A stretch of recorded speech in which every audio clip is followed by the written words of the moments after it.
السلام عليكم ورحمة الله وبركاته.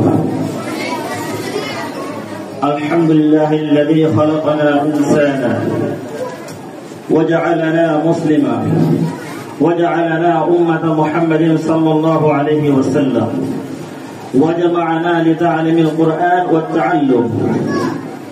فأعوذ بالله من الشيطان الرجيم. بسم الله الرحمن الرحيم. وقضى ربك ألا تعبدوا إلا إياه وبالوالدين إحسانا.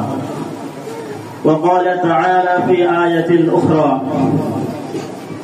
الأخلاء يومئذ بعضهم لبعض عدو إلا المتقين. وقال تعالى في مكان أخرى: يوم يعض الظالم على يديه يقول يا ليتني اتخذت مع الرسول سبيلا يا ويلتى ليتني اتخذت فلانا خليلا. أو كما قال عليه الصلاة والسلام.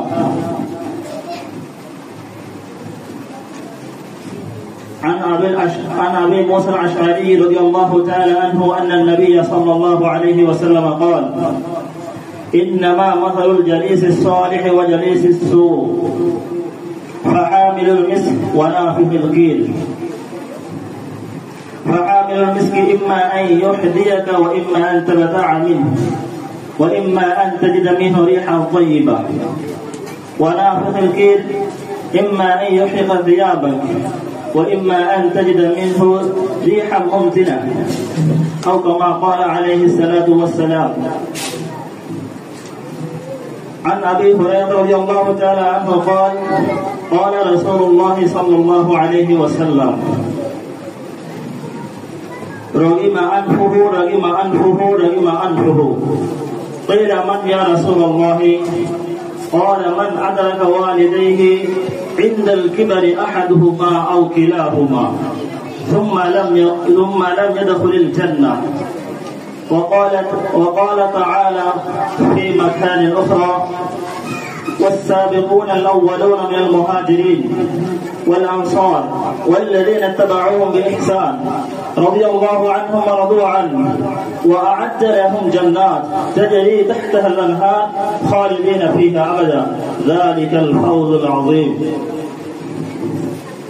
আমি সর্বপ্রথম সেই মহান রব্বুল আলামিনের শুকরিয়া জ্ঞাপন করছি, যিনি আমাদেরকে মানুষ বানিয়েছেন, সে সাথে আমাদেরকে মুসলমান বানিয়েছেন, সে সাথে আবার আমাদেরকে শেষ নবী হযরত মুহাম্মদ মুস্তাফা সাল্লাল্লাহু আলাইহি ওয়াসাল্লামের উম্মত বানিয়েছেন, সে সাথে আমাদেরকে কোরআনের শিক্ষায় শিক্ষিত হওয়ার এবং কোরআন শিক্ষা দেওয়ার জন্য কবুল করেছেন।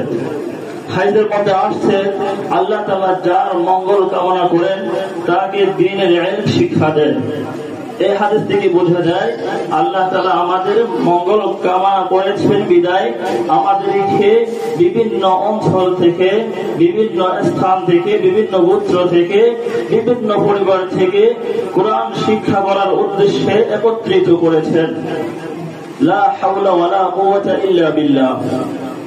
অর্থ, কোন ব্যক্তি নিজ সামর্থ্যে নিজ গায়ে জোরে কোন ভালো কাজ করতে পারে না এবং কোন খারাপ কাজ থেকে বিরত থাকতে পারে না যদি আল্লাহ তাআলা না করেন। তাহলে বোঝা গেল আল্লাহ তাআলা আমাদেরকে সুযোগ সুবিধা দিয়েছেন, এই সুযোগ সুবিধা আমরা কাজে লাগাবো। তো আমার কথা হলো, আজ আপনাদের মাদ্রাসা বন্ধ হয়ে যাবে, আপনারা সবাই বাড়িতে চলে যাবেন নিজ নিজ বাড়িতে। তো এখন বাড়িতে গিয়ে আপনাদের করণীয় কি এবং বর্জনীয় কি সে সম্পর্কে সংক্ষিপ্ত ভাবে কিছু আলোকপাত করবো ইনশাআল্লাহ। ওয়া তাওফীক ইল্লা বিল্লাহ। তো বলছিলাম, রাসূল সাল্লাল্লাহু আলাইহি ওয়াসাল্লাম ভালো লোক এবং খারাপ লোকের উদাহরণ দিয়ে একটি হাদিস বর্ণনা করেছেন। ইতিমধ্যে আমি হাদিসটি আপনাদের সম্মুখে পড়েছি। উদাহরণটি হলো আদর বিক্রেতা এবং খামারের মধ্যে যে সম্পর্ক, খামার আদরের মতোই। কোন ব্যক্তি যদি আদর বিক্রেতার সাথে সম্পর্ক স্থাপন করে তাহলে সে আতর বিক্রেতাকে হয়তো এমনিতে কিছু দিয়ে দিবে, তাকে এমনিতে কিছু দিয়ে দিবে।